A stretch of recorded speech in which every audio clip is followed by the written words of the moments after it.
How do you hold a camera, especially a DSLR camera? In this video, I'm going to show you the best way to hold your DSLR so you don't get camera shake that might ruin a lot of your photos. So don't go away.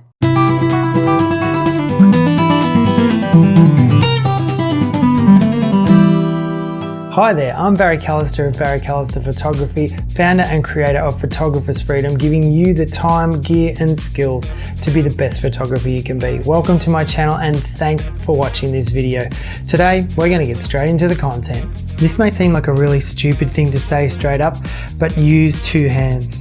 You will never get as strong or as steady a grip on your camera with one hand as you will with two. So always use two hands. And also, guys, this thing costs you thousands of dollars. You don't want to be carrying it around with one hand.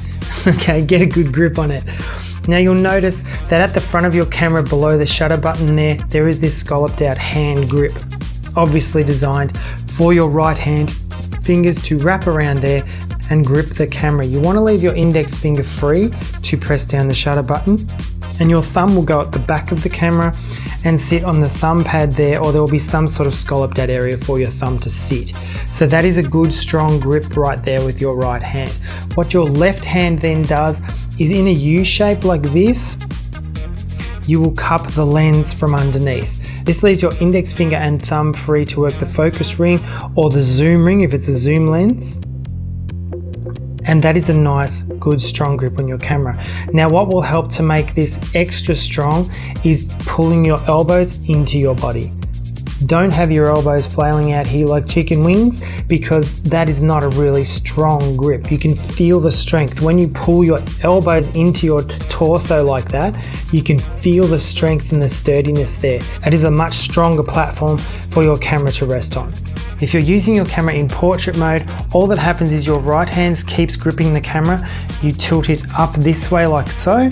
Your left hand comes underneath. The palm of your left hand rests on the side of the camera, and you use your thumb and index finger to control your focus ring or your zoom rings and just bring it up to your eye. Obviously, in this instance, you can't have your right elbow into your body because that would be just unnatural. Your right elbow can just sit where you feel is natural. Your left elbow though, hard into your body. Creates that steady platform for the camera to sit on. There you go, that's the best way to hold your DSLR so you don't get a lot of camera shake that can ruin a lot of otherwise good photos. If you like this video today, please hit the like button. If you feel like subscribing, do so, and ding the notification bell. And before you go, please leave a comment in the comment section below if you want to. Until next time, I'm Barry Callister of Barry Callister Photography and Photographer's Freedom. Get out there, take some wicked shots, and I'll see you soon.